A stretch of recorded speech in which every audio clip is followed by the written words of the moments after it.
my YouTube channel English Literature Notes, and this side Natasha Garg. And today's topic is a story named The Selfish Giant, written by Oscar Wilde. ये एक fictional कहानी है। कुछ कहानियों को लिखने का मीनिंग ही यही होता है कि उनसे हमें कुछ मोरल मिल सके, कुछ शिक्षा मिल सके। फिक्शनल मतलब काल्पनिक कथा जो रियल नहीं होती है। इस स्टोरी में मैंने मेन पॉइंट यहाँ पे लिख दिए हैं। Let's start with it. देखो, सेल्फिश जायंट मतलब दानव राक्षस, सेल्फिश मतलब मतलबी, lives alone in a big fort. एक राक्षस होता है जो एक बड़े से किले में अकेला रहता है। उस किले में जाने की परमिशन किसी को भी नहीं है। Goes to friends place for 7 year. एक बार वो क्या करता है, अपने दोस्त के पास रहने जाता है और वहां पे वो 7 साल के लिए स्टे करता है। तो जब वो अपने दोस्त के पास रह रहा होता है, उसकी एब्सेंस में छोटे बच्चे उसके किले में खेलने आ जाते हैं, क्योंकि उसके फोर्ट में एक गार्डन भी होता है। He hates children. जब वो वापिस आता है तो देखता है कि उसके किले में जो गार्डन है उसमें छोटे बच्चे खेल रहे हैं, तो वो सब बच्चों को भगा देता है, क्योंकि उसे बच्चों से बहुत ज्यादा नफरत होती है। और वो क्या करता है, builds a wall around his fort. अपने किले के चारों तरफ एक बड़ी सी दीवार बना देता है ताकि बच्चे अंदर ना आ सके। और इसमें देखो 2 सीजन्स को कवर किया गया है, ऑटम एंड स्प्रिंग। पतझड़ में क्या होता है, सारे पत्ते झड़ जाते हैं, फूल मुरझा जाते हैं।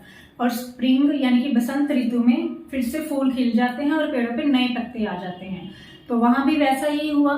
किले के जो बाहर पेड़ पौधे थे वो सारे फिर से खिल गए, बट जो उसके किले में गार्डन है उसके पत्ते मुरझाए ही रहे, फूल और पत्ते दोनों नहीं खिले।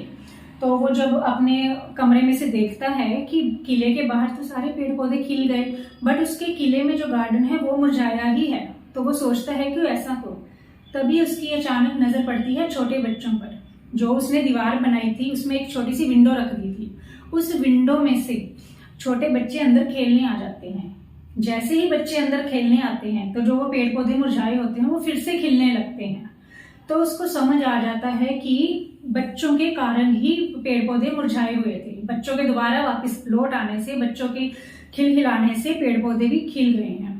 तभी उसकी नजर एक छोटे बच्चे पर पड़ती है। वो बच्चा एक पेड़ के नीचे खड़ा होता है और वो पेड़ अभी भी मुरझाया हुआ है, उस पेड़ पर बर्फ जमी हुई है।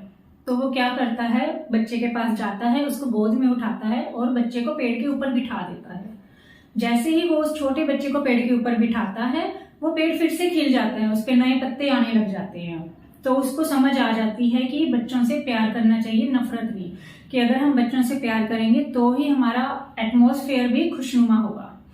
तो वो धीरे धीरे ऐसे ही टाइम आगे बढ़ता जाता है और वो जायंट बूढ़ा हो जाता है।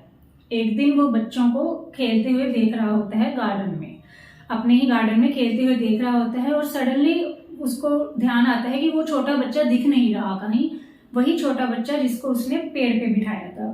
तो वो आले दाले बच्चों से पूछता है कि वो छोटा बच्चा कहाँ गया, बट किसी को उस बच्चे के बारे में कुछ नहीं पता होता।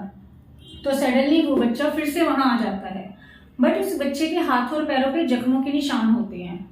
तो वो जायंट उस बच्चे से पूछता है कि ये जख्म कैसे हुए। तो वो कहता है कि ये तुम्हारे प्यार के कारण हुए हैं। और वो बच्चा कोई और नहीं था, वो जीसस थे, वो भगवान थे। वो कहते हैं कि अब तुम्हारा मेरे साथ चलने का टाइम आ गया है। तो वो जीसस उस जायंट को अपने साथ हेवन में ले जाते हैं। ये था हमारा एंड ऑफ द स्टोरी। और इससे हमें मोरल ये मिलती है, life is better with kindness, कि जिंदगी काइंडनेस, कि अगर हम दयालु होंगे, जनरसिटी बरतेंगे तो हमारी जिंदगी अच्छी होगी। नॉट विद सेल्फिशनेस, कि मतलबी पने के साथ जिंदगी कभी भी अच्छी नहीं हो सकती। Hope you guys like this story. Thank you so much.